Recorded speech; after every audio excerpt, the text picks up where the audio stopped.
Hey, thanks for tuning in. This is Kyle is Wonderful here with another wrestling review.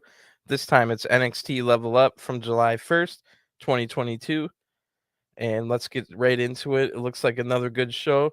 We start off with that really cool opening that NXT Level Up always has, where it shows like Roman Reigns and Rhea Ripley when they're in NXT and then them now. So I love that about Level Up on the opening. And spoiler alert, we get probably what I think is my favorite or slash best NXT Level Up match of all time, and it's a sleeper hit. So stay tuned for that.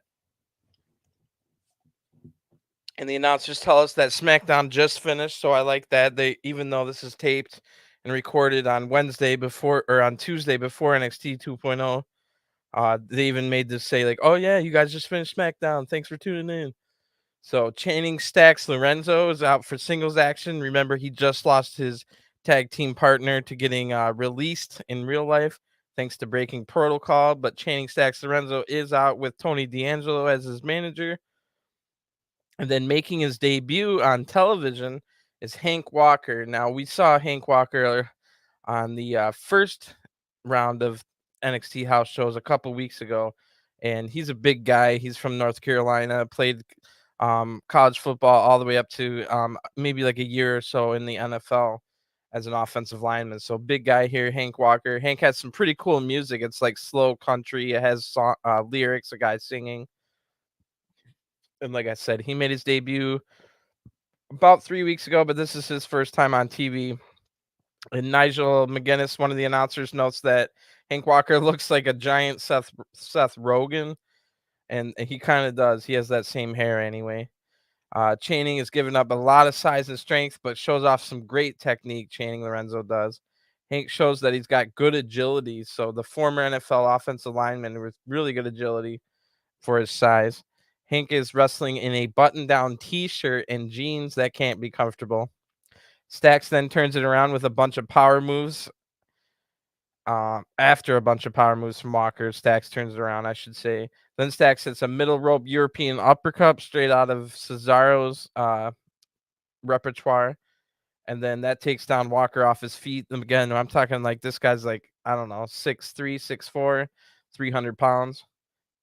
And Stacks tries to ground Walker, but Walker shows some great speed and agility again for a 300-pounder. Walker then hits a picture perfect drop down like an amateur wrestling to get behind Channing. Channing then gets Walker in a submission hold. The crowd rallies behind Walker, but Walker overpowers Stacks and hits two corner avalanches and a flying forearm. This sends the crowd into a frenzy, and Hank rips his button off shirt off, and the crowd goes even more crazy. And Stacks gets up and hits the bada bing bada boom for the 1-2-3. Your winner is Stacks Channing Stacks Lorenzo. Tony D'Angelo loves what he just saw and lifts the arm of Stacks Lorenzo. So pretty good match to open. Out next is what I was talking about. Sleeper hit alert. This is probably the best level up match I've ever seen, and I would have never guessed it would have been these two, which goes to show you never know. Out next is the bubbly Amari Miller, as they keep calling her over and over, the bubbly Amari Miller, just like the new vicious Viking Raiders. God damn. Um, But yeah, Amari comes out all smiling and dancing around. Her gear looks great. Her song fits her perfectly. She's got a great entrance. Sloane Jacobs is out now. She's got new music. If you remember, she was in the breakout tournament, 19 years old.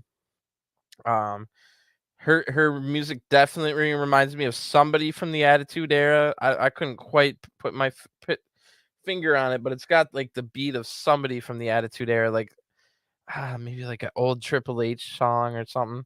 But anyway, I'm not sure the song fits her, but her LED boards all around her has pretty cool images of like Sloane's mean mug in the picture. So that's kind of funny. Amari Miller almost always gives up size, but Sloane isn't too much larger here. Only in the curve area is Sloane larger, so kind of evenly matched. We get a really, really fast start with some catch as catch can wrestling and really fast pin attempts. And at this point, I'm like, wait, what? Did Amari Miller versus Sloane Jacobs just start out with some catch can wrestling, like pretty much my favorite style of wrestling. Yes, yes, it did. Sloane then blocks a single leg takedown. So Amari Miller trying to run into some MMA type stuff here. Love that. Sloane blocks it, works on, and then Sloane works over Amari's arm. A little sloppy on her takedown and needs a little work on that, but the 19-year-old has tons of room for improvement.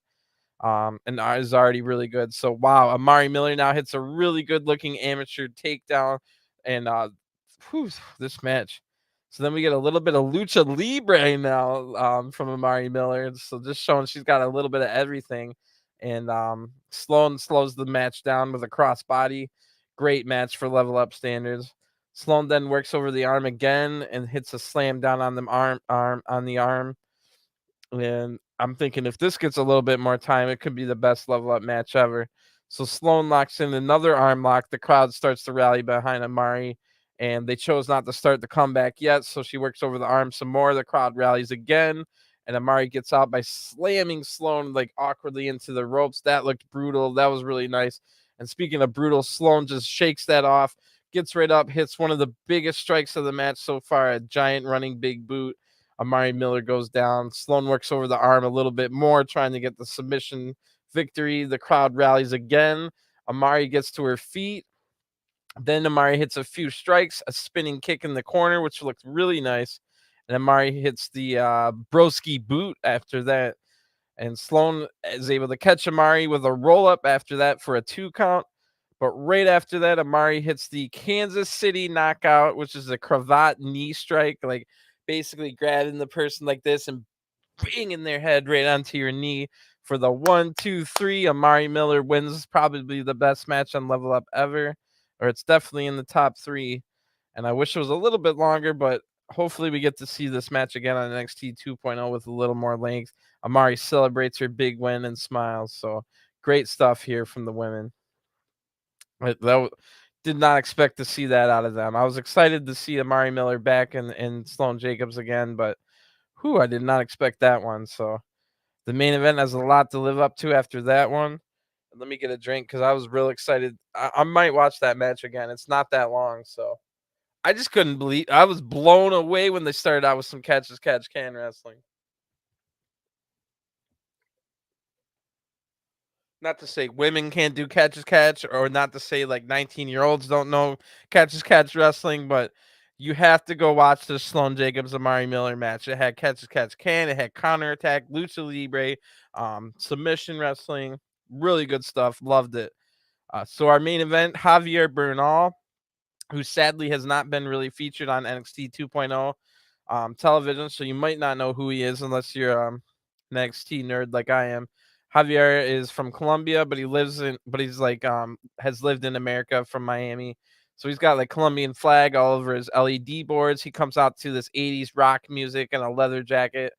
He definitely needs an upgrade on his music. It's just the same guitar riff over and over. Like I get that it sounds 80s rock and it fits his character, but it could not be more generic. But Javier turns around, shows his back of the leather jacket. It reads "Big Body Javi." So pretty cool. This guy's got a lot of personality, a lot of charisma. He former running back in college football. So you know, really good agility and some strength to him. You know, if you know what it takes to be a running back in American football. Anyway, Javier is kind of a smaller guy, so the big body Javi is kind of funny, but the announcers tell us it's more of a mindset, like the not the size of the bark, but the size of the bark, whatever that saying is. So anyway, he's gonna give up a ton of size to the 6'5" Duke Hudson. Duke Hudson comes out the huge boos from the crowd. They hate him. And this is actually Duke Hudson's Level Up debut. And wow, I can't remember the last time I heard Duke Hudson's great music. He's just got amazing like Coldplay ripoff music that just fits him perfectly. And I can't remember the last time we've ever seen it. Duke has had a few matches on NXT 2.0, but he's almost always, when we come back from the ad break, oh, there's Duke Hudson already in the ring. So I like that here. We get to hear the Coldplay cover. And when they're standing, because I know that Duke's 6'5", so when they're standing side by side in the ring, Javier isn't quite as small as I thought. definitely at least 6 foot. So we're not talking Rey Mysterio size.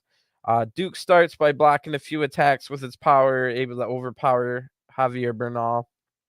Hudson gets on his knees to mock Bernal, like, come on, let me. Kind of unnecessary, but kind of funny at the same time. It's a good way to put over that you're a heel. Javier then runs at Duke, and he's who's now Duke's on his feet again, and Javier just gets sent flying. So don't try that again, basically. Javier uses his speed now to dodge a few attacks, gets a headlock on, and the crowd's chanting Javi, Javi. Javier then shows some good kicks, some good forearms, good strikes from Javier. Javier hits a head scissors takedown. That was cool. But soon after this, gets caught by Duke Hudson with the Samoa Joe corner Uranagi. You know how that goes if you've ever seen a Samoa Joe match. Duke works over Javier now and even rubbing his knuckles on his face. I like that kind of stuff, like a Fit Finley or William Regal type stuff right there. And Duke Hudson, I love the guy. Javier reverses a suplex into a roll up, but Duke's able to stay in control. Duke then works over a cravat, but then he gets rolled up again. So Javier's kind of looking for the pin here, while Duke's just looking to um, add damage. Javier eats a big boot, but then he counters a scoop slam into a beautiful, and I just mean beautiful, snap DDT. It was kind of just it was basically a regular DDT, but the snap in it almost made it look like a tornado DDT, but it wasn't a tornado DDT. I don't know if you know what I'm trying to say, but holy crap, the snap on this awesome move. And it was both men that had to pull off that move. So props to Duke Hudson as well. And we get a striking exchange now. Javier actually wins this because, like I was saying, he's got some pretty good kicks and forearms. And then runs to the ropes, hits an elbow by Javi, and then Duke tries to corner Uranagi again, like I was telling you, but Javier counters this one. Javier then hits a crossbody off the top rope and gets a 2 count. And this is when I write, Duke's about to destroy him, isn't he? Immediately after this, Duke hits a nasty razor's edge for the 1, 2, 3. And then Duke immediately goes over grabs Bernal's face like this and starts yelling at him like, come on, come on. So really good match. And like I said at the beginning, I really hope we see Javier on 2.0 soon. Right now, Javier Bernal has no gimmick, no anything. He's never been on NXT 2.0.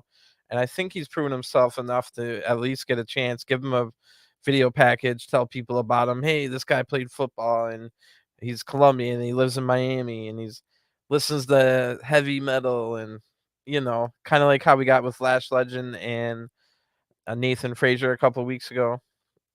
And I always think it's fine that if you want to later on in like a month or so make him like, I don't know, a postman or whatever kind of stupid gimmicks they give people nowadays, you can still do that. But I do like finding out the real especially during their debut and when we're just getting to know someone. I like when they can tell us a little bit about their real life as opposed to just the fake stuff. So I like that. It should be good. And Duke Hudson, Duke's one of those guys. He's either going to be a major star, or Duke Hudson's going to get fired next week, and we'll never hear from him again. There's no in between. I hope Duke Hudson gets the chance and become the major star, but he could be fired in the next month. We're not quite sure. So if you like all this and you like NXT Level Up, definitely go check out my WWE 2K Universe Mode streams. There's probably nobody in the world with a deeper Performance Center and NXT roster than me. Just go check out my last one. It featured like my entire NXT roster. It was really good. So if you like all this stuff, definitely go check out my streams of WWE 2K. But I'm going to get going. I'm going to watch Rampage and then review Rampage later tonight. And maybe even Against All Odds from Impact a little bit later too. So thanks for tuning in. I'll talk to you guys again soon and have a great weekend. Peace.